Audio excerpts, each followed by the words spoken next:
Is that your toy? The judge's voice sliced through the silence like a blade. 13-year-old Amira Johnson stood center stage on national TV, holding a beat-up violin case with both hands.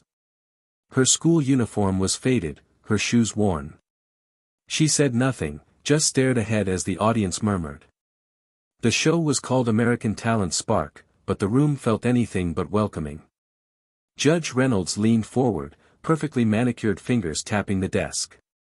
Her smile was polite, sharp as glass. We're here to showcase excellence, not charity cases. Someone in the front row chuckled. The camera panned to Amira's hands, trembling as she placed the scratched violin on her shoulder. Go ahead, darling. Just make it quick, Reynolds added, her tone dripping with dismissal. Backstage, a young stagehand, a girl with twin braids and a clipboard, froze. Her eyes locked on the violin. She whispered, that can't be, her father's violin. The lights dimmed. The crowd grew still, but not with respect, with expectation of failure. Amira adjusted the violin, chin trembling. A single breath. Then, silence. She hadn't played a single note, yet the tension was deafening. Then came the sound. At first, a whisper of melody, as if the violin itself wasn't sure it still had a voice. Then stronger. Sharper. The air shifted as Amira launched into Carmen Fantasy, a piece reserved for world-class soloists, not a teenage girl in a hand-me-down blouse. No backing track. No flash. Just fingers flying like she was born inside the music. Her bow carved confidence into every measure. Even the lighting crew stopped moving. In the wings, the braided stagehand gasped. That is his violin, she murmured. A memory surfaced, faint and grainy. A black man in military blues playing the same piece beside a hospital bed, his daughter watching wide-eyed. A white nurse shaking her head. No help. No time. Back in the present, Amira played on, never once looking up. Her eyes closed, her world reduced to wood, string, and soul. The final stretch came.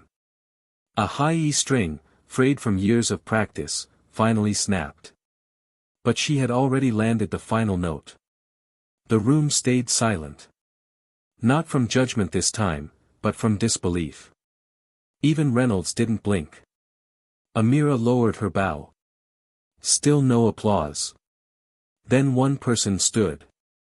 A male judge near the end of the panel. He clapped once, loudly. Another joined.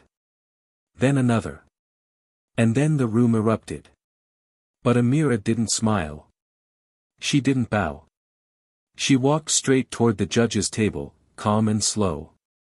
From her pocket, she pulled the snapped violin string and placed it gently in front of Reynolds. Her voice was quiet, but steady. What you mocked, brought me here. Reynolds stared at the string like it was burning a hole through her table. The girl she dismissed minutes ago had just frozen a national audience without saying a word. Amira turned and walked off stage. Her grandmother stood in the crowd, a cane in one hand, tears in the other.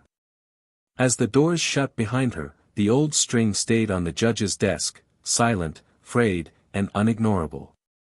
She didn't win a trophy, but Amira didn't need one. Her silence was louder than their applause. In a world quick to judge, she proved that dignity doesn't need a spotlight, it just needs to be heard once. If her story moved you, share it with someone who needs to believe again.